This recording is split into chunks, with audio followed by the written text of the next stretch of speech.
lunchtime though, because then I have And we're live. lunch. This is Checking a to make sure we're live in all the lunch places. lunch We are of not. champions right here. Hello, Facebook. Protein shakes. We're sponsored today by Zone Perfect. 30 grams of protein, only 2 grams of sugar, low carb. Did you download? Did you go to the chat? So you have the chat going? I don't have the chat. Nope, no chatting.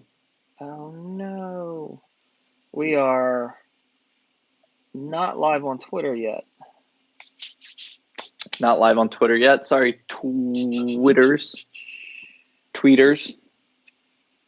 But we are live. Oh, there was a connection error. Oh no. Sorry, If you're Twitter. watching this is the pre-show. Welcome to the pre-show.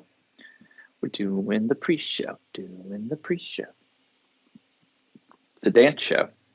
I will test this on Facebook then. Can you hear us?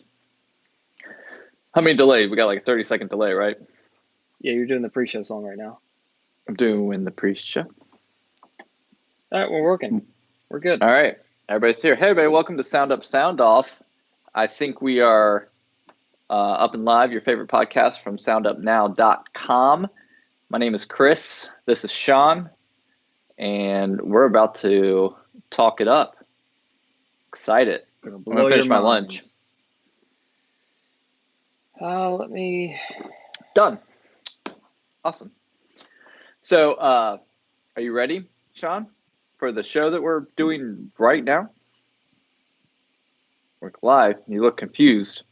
I am. Always bothers me when people look confused and they're like supposed to be interacting, and yet they look like you're looking around confused. I don't know if you have like screens like in a circle, because you kind of look like this.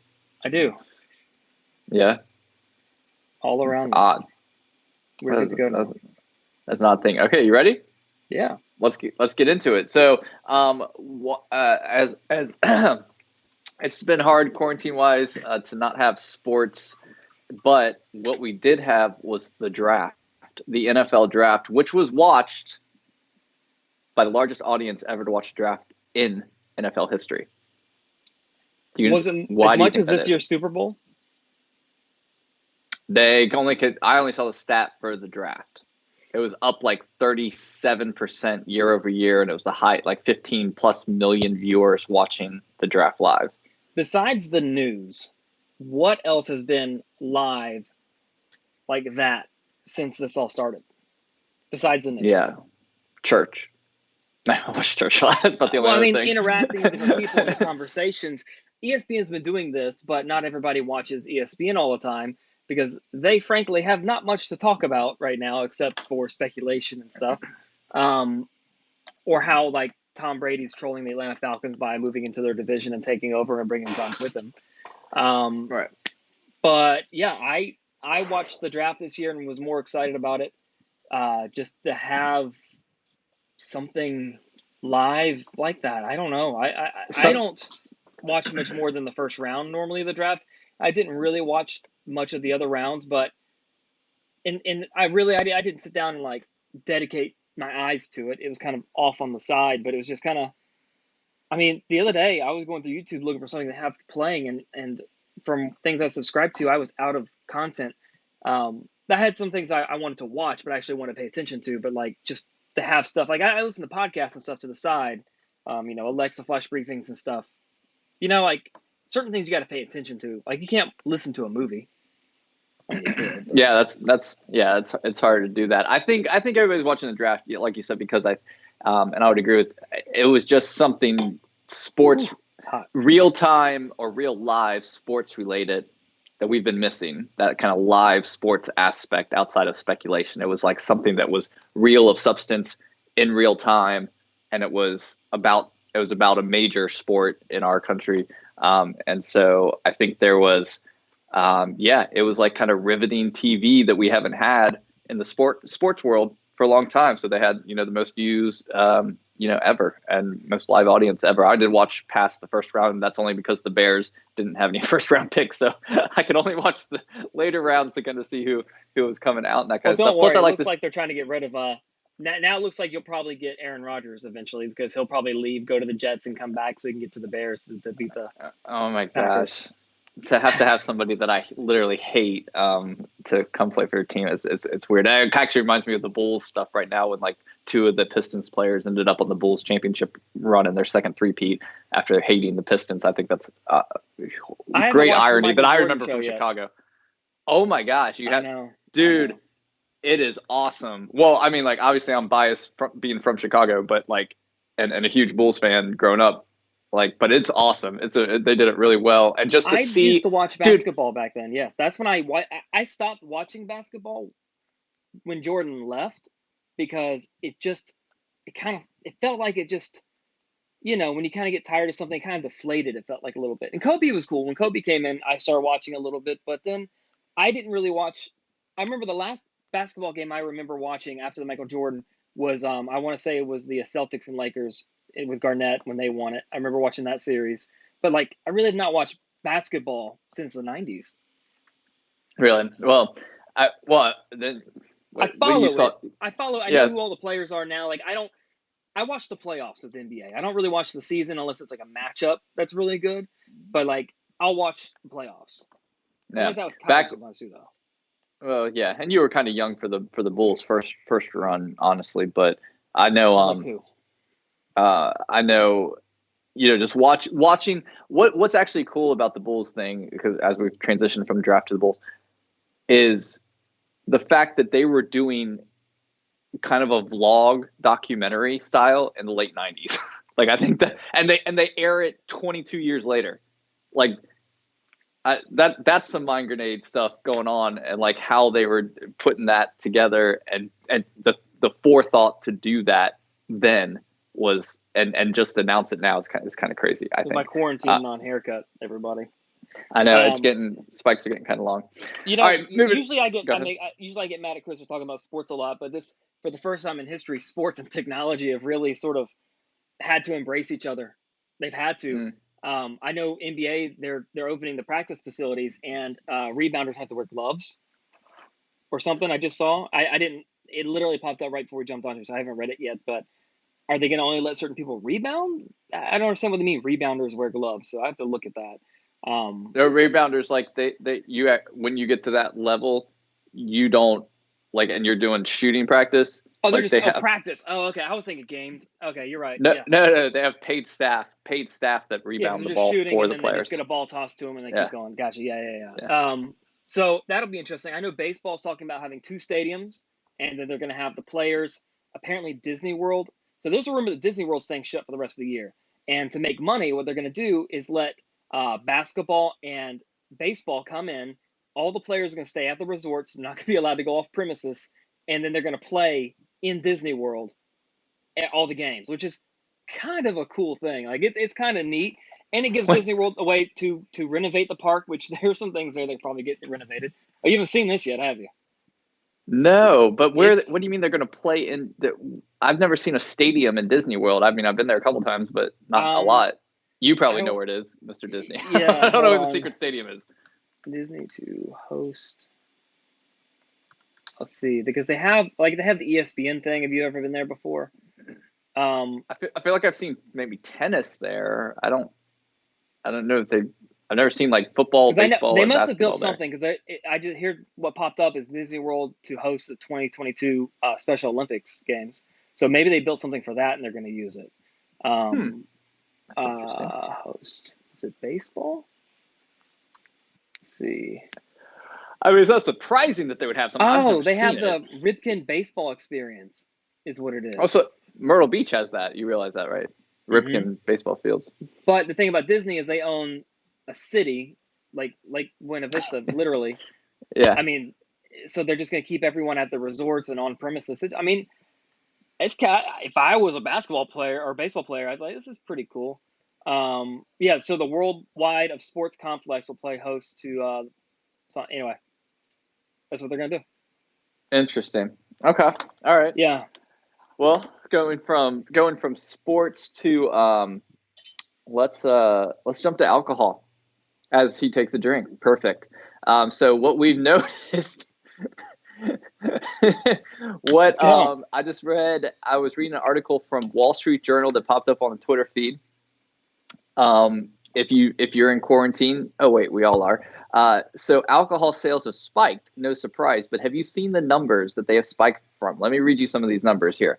All right, in-store sales year over year, generally in any alcohol, they've congregated year over year. This time last year versus right now, it's gone up 26% in America. That's an average because it's gone up 33% in alcohol spirits like liquors, 32% in wine, and 20% in beer purchases. So it's gone up year over year 26%. But this is a fun stat I saw in Spain. Same year over year, it's gone up 60%, 60% in wine or in liquor, and 80% in wine and beer. That's a lot. That's a lot. Yeah, I mean, I guess in Spain though, aren't they locked down more than we are? I think, or that's Italy. I'm sorry. That's an interesting stat, honestly. That's a lot of. I wonder how many of those are trying to make hand sanitizer. Do you think that? I don't know. Liquor. I feel like people are buying liquor. They're not supposed to they're not because counting. it's not the same kind of alcohol. Though people work, Tito's had put out an advertisement saying you can't use our alcohol; it's only 40%. Yeah, you would need like our local distillery doing it. You would need distilled level alcohol, like 60% or higher. Yeah, 60% or higher with it and stuff, which is like them using. You're not using like bourbon, pouring the thing, like you're using the distiller process. Get pulled over. Sir, have you been drinking? No, just been washing my hands. Just been washing my hands. Yeah, I mean, but there's levels at where the alcohol in a distilling process. So if you're going to get that, make sure you get it from a distillery, not from somebody just mixing Tito's in their basement with gel. But yeah, but I don't know. I think it's just amazing. So do you feel like that me and Sean and I, Chris and Sean, are consuming more alcohol than we did a year ago being in quarantine? Do you feel this is in your own personal life here? Well, this past week, I don't know. Honestly, I drink every day. I'm just kidding.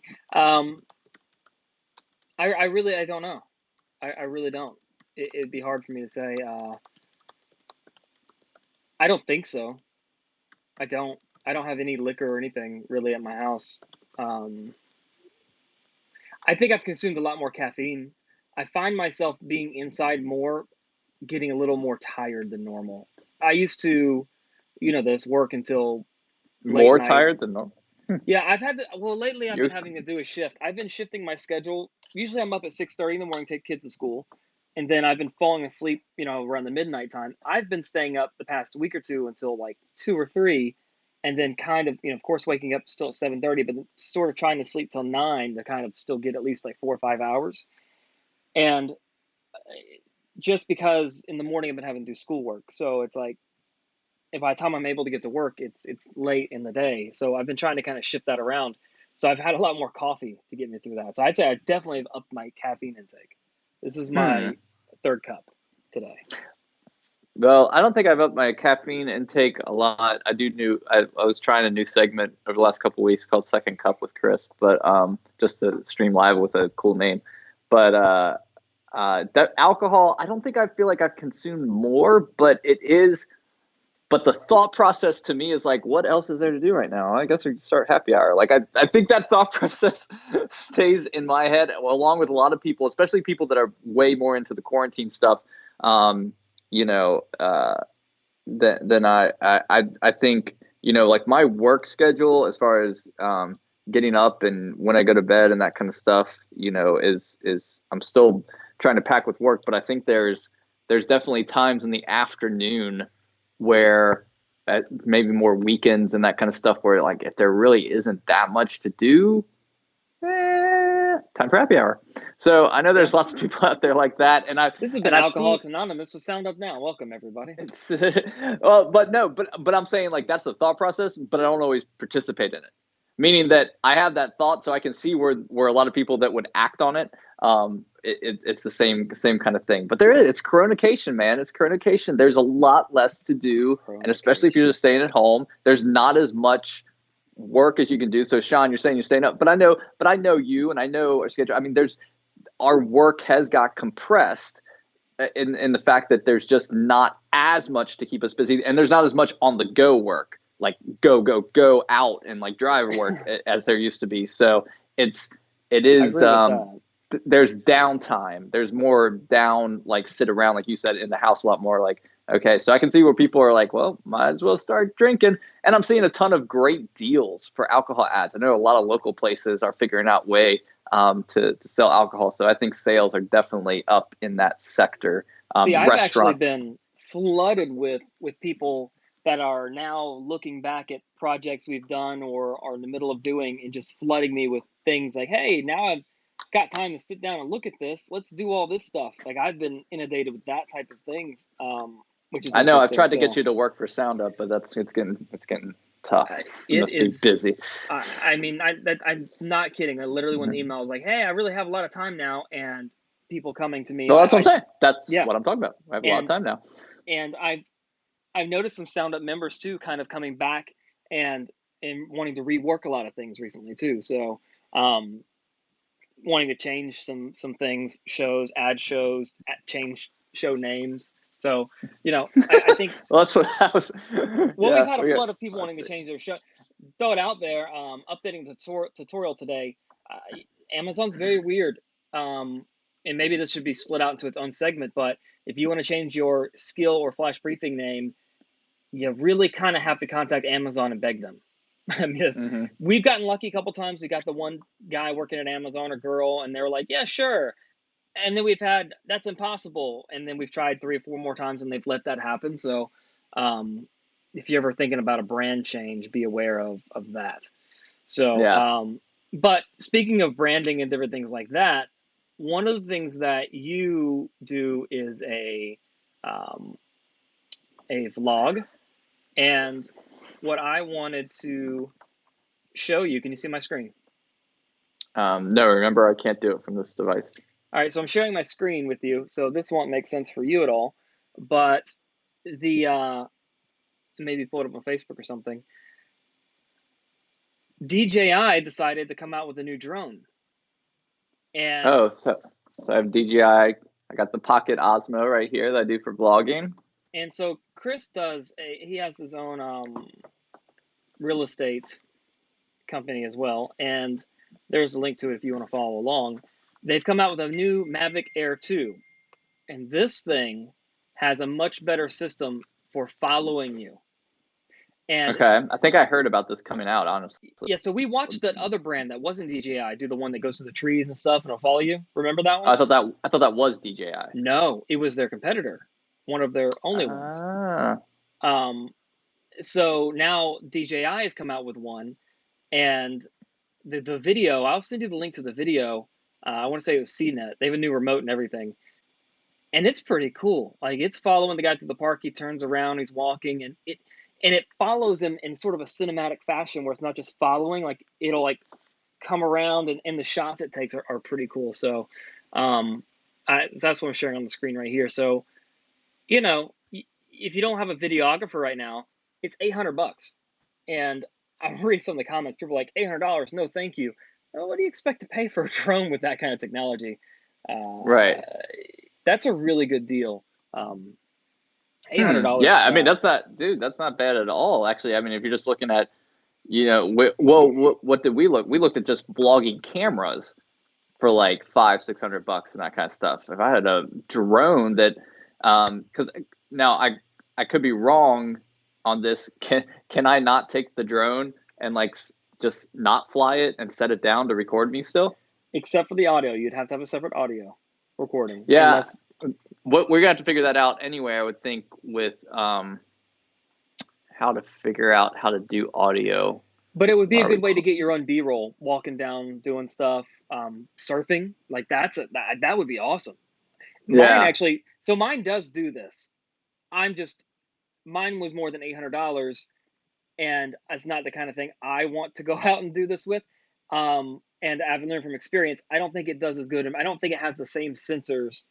I don't know. I don't know if mine has the same things and this is them making a cheaper version of what I have, or if this is newer than what I have.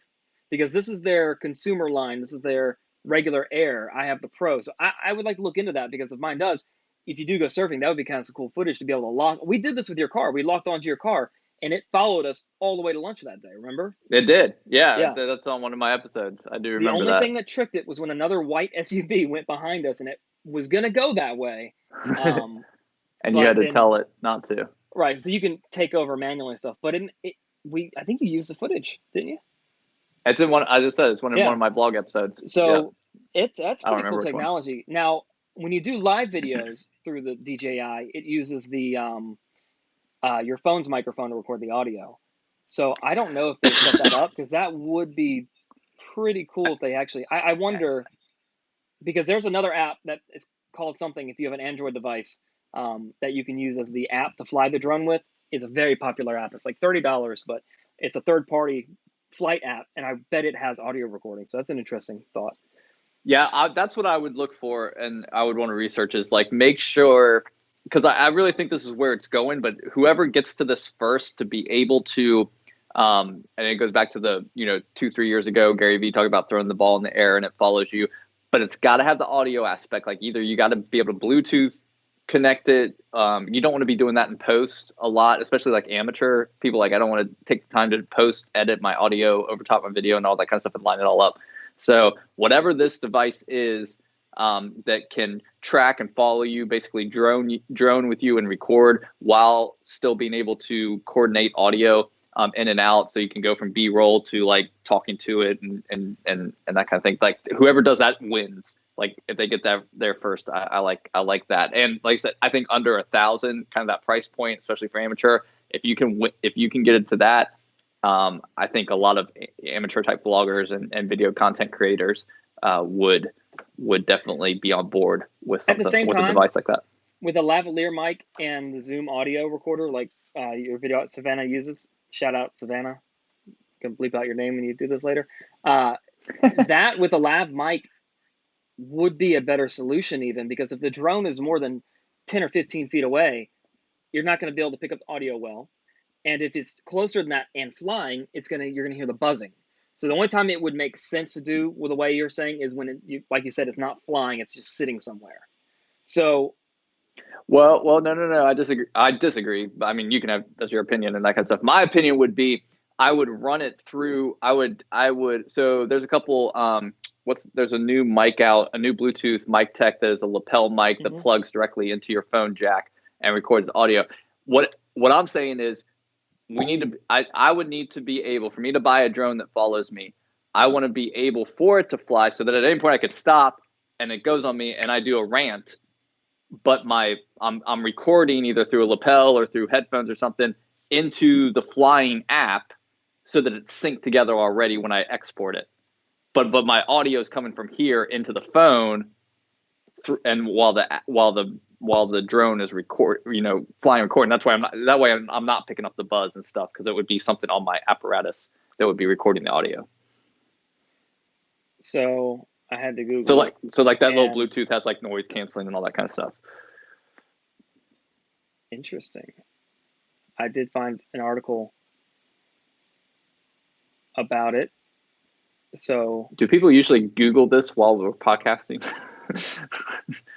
That's literally what Joe Rogan's show is. They have a guy named Jamie who Googles everything. Just making sure. Well, they have a guy do it. Yeah. Well, no, a lot of podcasts, they're always like, hey, let's look this up real quick. And if you're listening on audio, that's what I'm doing. So so this is actually a thing. When you record with the drone and you're flying, it records a cached video, a low quality video on your phone. Apparently that does record the audio. So they actually have, that's interesting. So basically, you take the cached version on your phone, and then you take the full one on your SD card, and you stack them on the Pro, and then there you go. You just put one under the other, and your audio is attached to it. So you can. It's not that hard. You could then detach the audio if you wanted, and it lines up perfectly because the video is the same length. Pretty cool, actually. That's that actually changes a lot. Well, that's what I'm saying. That's my opinion. I think if you get the audio, if you can get the audio at the same time, because most bloggers, you want B-roll, but you want to be able to rant and Here's stuff, another and one. be able to switch it. They said live streaming, create a private Facebook page or group with just you in it, and do all your stuff live streaming, and then so you have the recorded audio version, and then just download that. So there's a couple of workarounds. It can be done. So I think DJI, though, I think they're missing out by not having that. They do it with live. Why not do it otherwise? Sorry. Yeah, I mean, I don't understand why it has to just be done with live. That doesn't make sense. Yeah. Anyway, we've gone down 2 rabbit holes now. We're 25 minutes already. We haven't got the skill stumper yet. All right, Alexa. Told you this one might go longer than I thought. Skill stumper. Oh yeah, we're gonna make a song. That was. Whoa, you're slow. Anyway, so okay, you're gonna tell me that this is a week ahead of time, but I think this is the time to get people excited and thinking through, and go ahead and maybe implement to be ready. Mother's Day for next. Nope. Oh. What did we talk about? We talked about drinking. Listen, Cinco de Mayo is coming up, and it's going to be a weird Cinco de Mayo this year versus any other year. Hands. Is Myrtle Beach one of the only cities that celebrates Cinco de Mayo because we're a tourist type town? No way. Okay, I don't know. No way. Because I never heard about Cinco de Mayo until I moved back here. Really? Yeah. Me neither, actually, in Northern Kentucky. But regardless, I'm sure there's other places that super do Cinco de Mayo.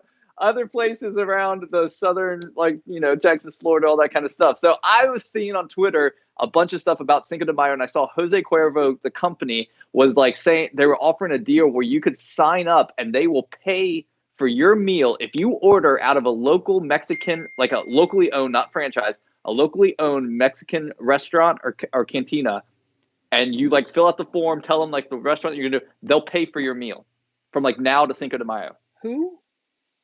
Jose Cuervo, the tequila. Do you have to own a bottle of their liquor first? No.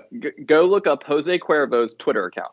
They have a link, and it'll say you can fill out this form, and if you are ordering food from now till Cinco de Mayo, they'll pay for your meal. If it's from a locally owned Mexican restaurant or cantina. I'm pretty sure it's Jose Cuervo. Sean's fact checking me if you're listening to the podcast right now. Cuervo.